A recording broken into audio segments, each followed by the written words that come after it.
Hi, I'm Arshad Khanani with Sierra Eye Associates. I'm here at ASRS 2026 meeting in Montreal, Canada. Here we heard the presentation on the SOL-1 pivotal superiority phase 3 study that was presented in detail in terms of efficacy and safety.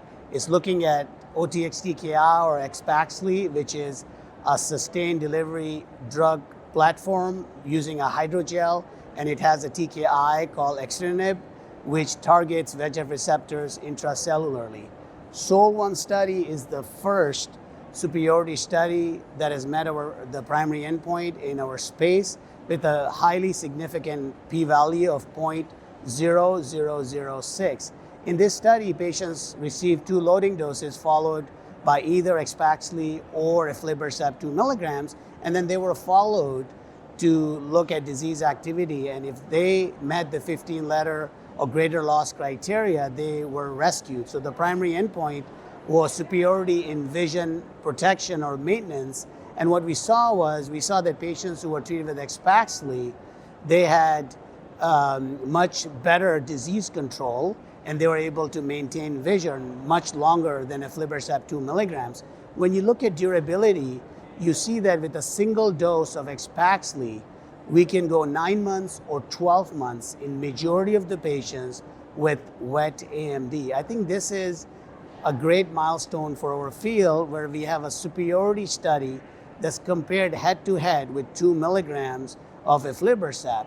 This study is not contaminated with anti-VEGF after randomization, and here we can see true durability. Of course, safety is important in a pivotal trial setting. We saw that Axpaxli was well tolerated. We saw that when the hydrogel starts reabsorbing, we have drug particles that resolve without any consequences.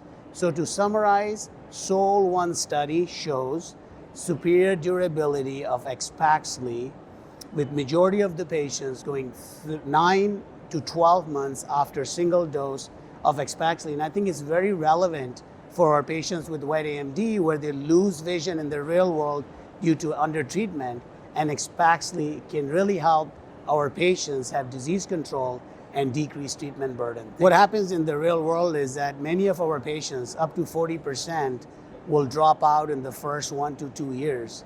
Having a treatment that can be given 6 months, 9 months, or 12 months is a great milestone. As you know that Axpaxli every 6 months is being studied in the second pivotal trial, the SOLAR study. But based on SOL-1 data, I feel confident that I'll be able to implement and use Axpaxli to help majority of my patients. For example, patients who are on every 3 or 4 month injections and are well controlled, switching them to Axpaxli may take these patients to 9 or 12 months, significantly decreasing treatment burden.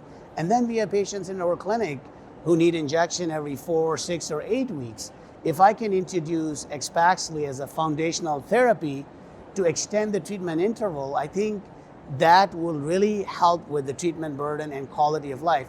At the end of the day, as a retina specialist, my goal is to optimize long-term vision outcomes for our patients with wet AMD. And I think potentially having Axpaxli in the toolbox to treat our patients will be groundbreaking in getting greater durability and hopefully in long-term optimal vision outcomes.